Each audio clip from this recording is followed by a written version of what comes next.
Hello बच्चों, आज के इस लेक्चर में हम पढ़ने वाले हैं इलेक्ट्रिसिटी का एक इम्पॉर्टेंट टॉपिक और वो है Kirchhoff's law of current distribution. तो किरचॉफ साइंटिस्ट ने करंट और वोल्टेज से रिलेटेड दो लॉज दिए थे, तो जिसे हम कहते हैं Kirchhoff's current law KCL and Kirchhoff's voltage law KVL। और ये किसी इलेक्ट्रिकल नेटवर्क के लिए फॉलो होते हैं।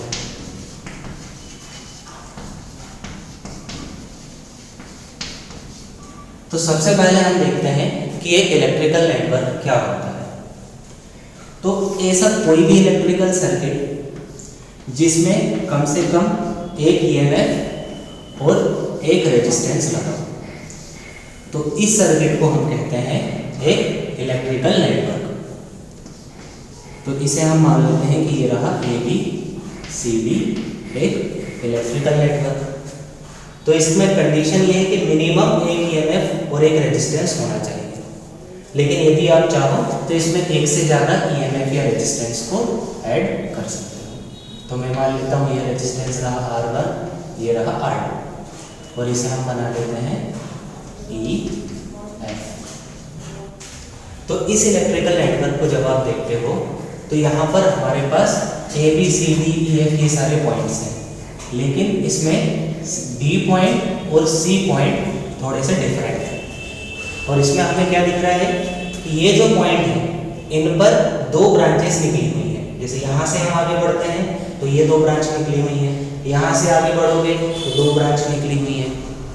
तो इस तरह से जब भी हमें किसी भी पॉइंट से ब्रांच निकली हुई दिखती है तो इन पॉइंट्स को हम कहते हैं जंक्शन। और इन्हीं जंक्शन के ऊपर बेस्ड है किरचॉफ्स करंट लॉ।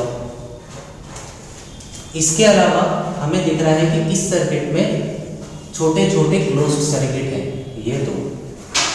तो इन्हीं क्लोज्ड सर्किट को कहा जाता है लूप या मैश। बेसिकली इनका नाम होता है मैश, पर कई बार हम इसे लूप भी कह सकते हैं।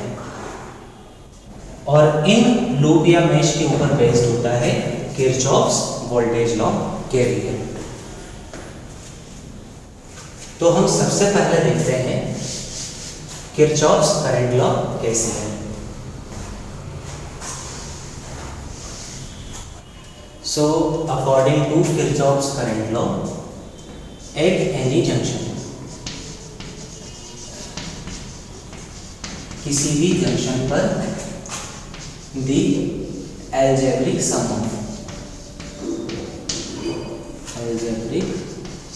of all the current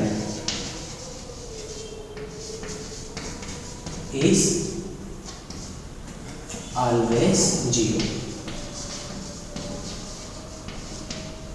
मतलब किसी भी जंक्शन पर सारे करंट्स का अलजेब्रिक सम हमेशा 0 रहेगा। तो हम मान लेते हैं कि हमारे पास कोई एक जंक्शन है जिसमें कुछ करंट्स हैं। मान लेते हैं कि ये करंट रहा I1, एक करंट रहा I2, एक करंट रहा ये I3, या एक करंट I4 या करंट I5। इस तरह से हमारे पास डिफरेंट करंट्स हैं किसी जंक्शन पर। तो किरचॉफ्स करंट लॉ के according summation of I is equals to होता है 0। लेकिन इसमें हम साइन कन्वेंशन यूज करते हैं। साइन कन्वेंशन कैसा कि सारे जो इनकमिंग करंट हैं इन्हें हम पॉजिटिव ले लेते हैं या नेगेटिव ले लेते हैं।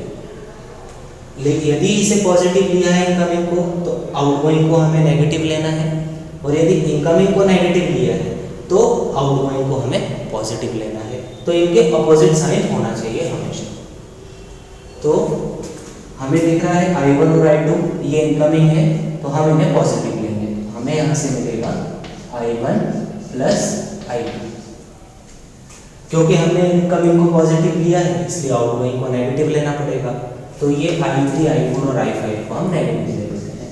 -I3 -I4 -I5 is equals to 0। तो हमें यहाँ से मिलेगा I1 plus I2 is equals to, इसे हम ट्रांसपोज कर देते हैं, I3 plus I4 plus I5। तो यहां से हमें पता चलता है कि सारे इनकमिंग करंट का सम इक्वल होता है सारे आउटगोइंग करंट के सम के। तो हम क्या लिख सकते हैं, summation of I incoming is equals to summation of I outgoing. तो हम किरचॉफ्स करंट लॉ को एक और तरह से डिफाइन कर सकते हैं, at any junction the algebraic sum of all the incoming current is equal to algebraic sum of all outgoing current। तो अब इस किरचॉफ्स करंट लॉ को हम हमारे इस सर्किट में अप्लाई करने की कोशिश करते हैं।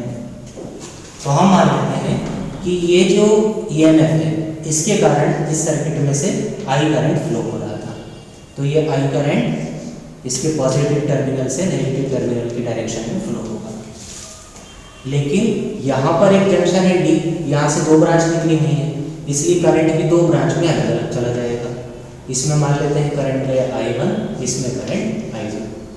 तो ये जो I2 करंट है ये इसमें से फ्लो होता हुआ वापस यहाँ आ जाएगा, और ये जो I1 करंट है ये इसमें से फ्लो होता हुआ वापस आ जाएगा। तो हम इसमें मान लेते हैं कि एक जंक्शन उठाते हैं, एक जंक्शन D, जंक्शन D पर। तो जंक्शन D पर हमें इनकमिंग में कौन दिख रहा है, अंदर कौन जा रहा है इस समय पर, केवल एक I। तो all incoming is equals to, यहाँ से देखेंगे आउटगोइंग में एक I2 और एक I1, तो ये हो जाएगा I1 प्लस I2। वैसे ही यदि हम C जंक्शन की बात करें, at junction C, junction C पर, तो C पर आप देखोगे कि ऑल इनकमिंग दो है हमारे पास, I1 प्लस I2, ये इक्वल होगा ऑल आउटगोइंग। तो यहाँ पर हमें ये दोनों एक समान मिल गए, मतलब ये लॉ सही है किसी भी सर्किट के लिए।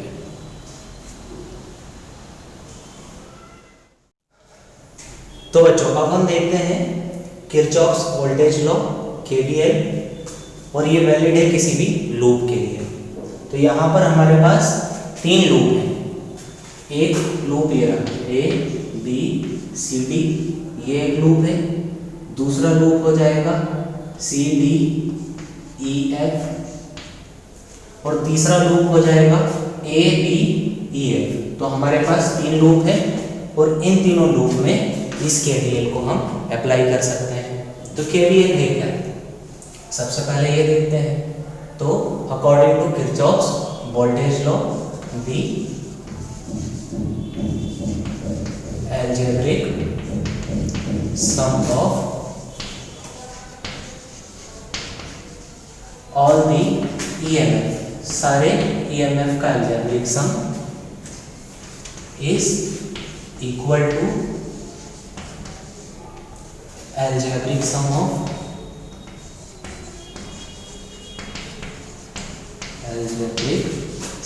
of product of all the resistances and their corresponding current।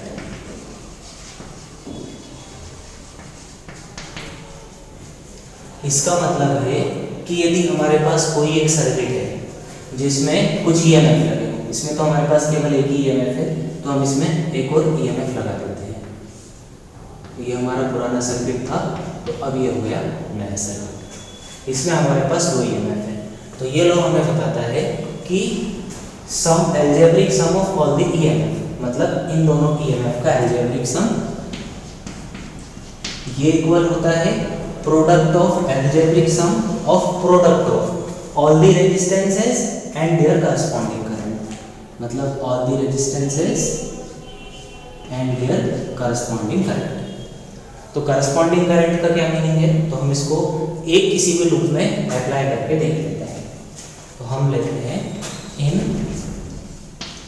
Loop A B C D loop को देखते हैं। तो हम मान लेते हैं कि इस लूप में से E1 के कारण करंट फ्लो हो रहा था I1। तो ये करंट I1 यहाँ से घूमेगा, इस रेजिस्टेंस से पास होगा और वापस यहीं आ जाएगा। वैसे ही हम मान लेते हैं कि इस EMF के कारण एक करंट फ्लो होगा I2। तो I2 करंट इसमें से होता हुआ वापस से इसमें चला गया, इस रेजिस्टेंस से होता हुआ। तो इसके कारण आप देखोगे कि ये वाला जो रेजिस्टेंस है इससे करंट फ्लो हो रहा है I2, लेकिन ये वाला जो रेजिस्टेंस है इससे दो करंट फ्लो हो रहे हैं। पहला करंट I1 ये भी जा रहा है, दूसरा करंट I2 ये भी जा रहा है। तो यहाँ से करंट इसमें से पास होगा I1 प्लस I2। तो यदि हम इस लूप को लेते हैं तो इस लूप में केवल एक ही EMF है। तो हम यहाँ से लिख सकते हैं E1 इज इक्वल्स टू, अब इसमें हमें एक डायरेक्शन लेनी पड़ती है। जब भी किसी क्वेश्चन को सॉल्व करना हो तो हमें इसमें डायरेक्शन लेनी होगी कि हम इसमें क्लॉकवाइज जाना चाहते हैं या एंटी क्लॉकवाइज जाना चाहते हैं। तो हम मान लेते हैं कि हमें इस सर्किट के अंदर क्लॉकवाइज चलना है, इस तरह से, इस डायरेक्शन में आगे बढ़ना है। तो यदि हम इस डायरेक्शन को देखें जिस डायरेक्शन में हम जा रहे थे, और इस सर्किट से करंट भी किस डायरेक्शन में फ्लो हो रहा था, इस रेजिस्टेंस से, इसी डायरेक्शन में। यदि हमारी डायरेक्शन और करंट की डायरेक्शन सेम है तो हम इसमें पॉजिटिव साइन देते हैं। लेकिन हम यदि अभी एंटी क्लॉकवाइज जा रहे होते और करंट इस डायरेक्शन में होता तो ये ऑपोजिट होता इस तरह से, और ऑपोजिट के लिए हम माइनस साइन लेते हैं।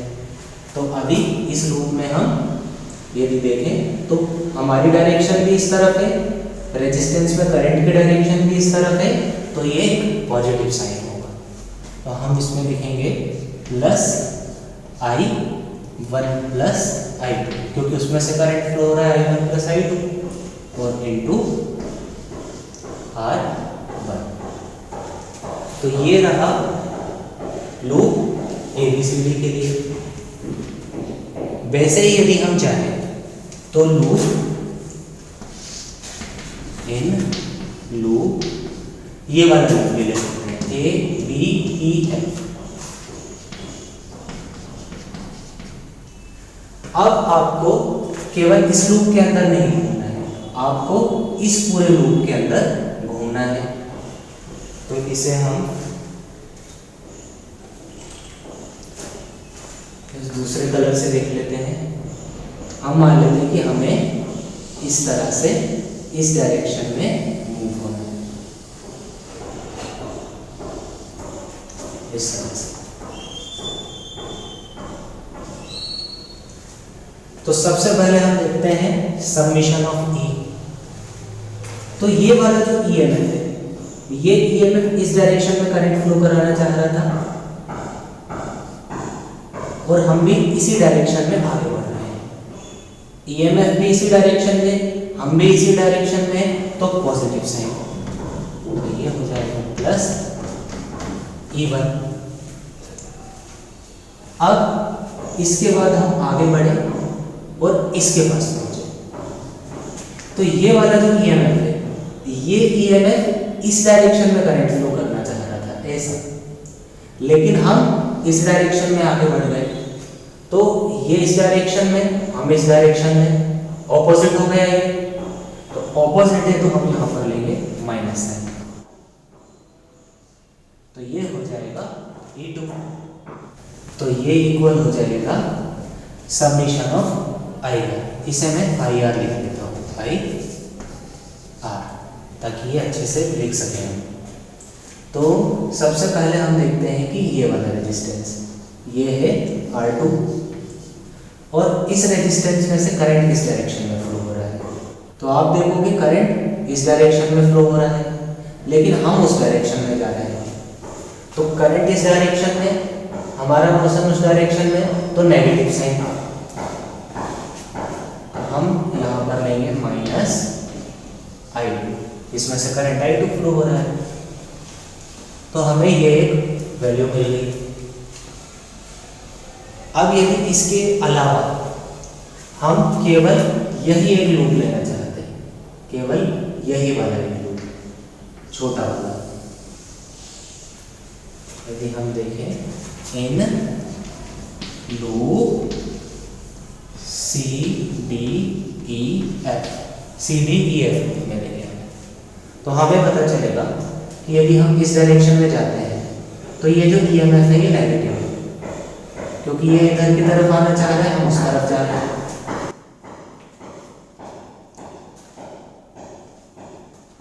तो ये हो जाएगा माइनस E2 इज इक्वल्स।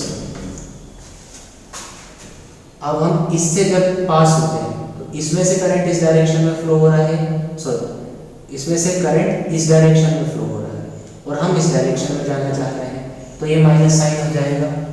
तो ये हो जाएगा माइनस I/R2।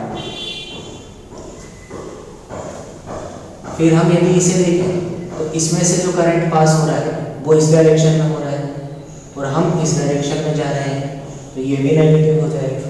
तो ये हो जाएगा minus I1 plus I2 into R1। तो हम इन दोनों लूप को एक बार वेरीफाई करके देखते हैं। हम इन दोनों का सम कर देते हैं, तो हमें क्या मिलेगा, E1 और ये E2 माइनस है, तो ये हो जाएगा माइनस E2 इज इक्वल्स। इनको ऐड कर देते हैं हम, तो हमारे पास क्या बचेगा, I1 plus I2 into R, और इसे हम सम करेंगे तो minus IR2 minus I1 plus I2 into R। तो ये दोनों कैंसिल हो गए, तो हमें यहाँ से मिलेगा E1 minus E2 is equals to minus IR2। हमें वापस से ये मिल गया। तो इस तरह से हम किरचॉफ्स वोल्टेज लॉ को वेरीफाई कर सकते हैं।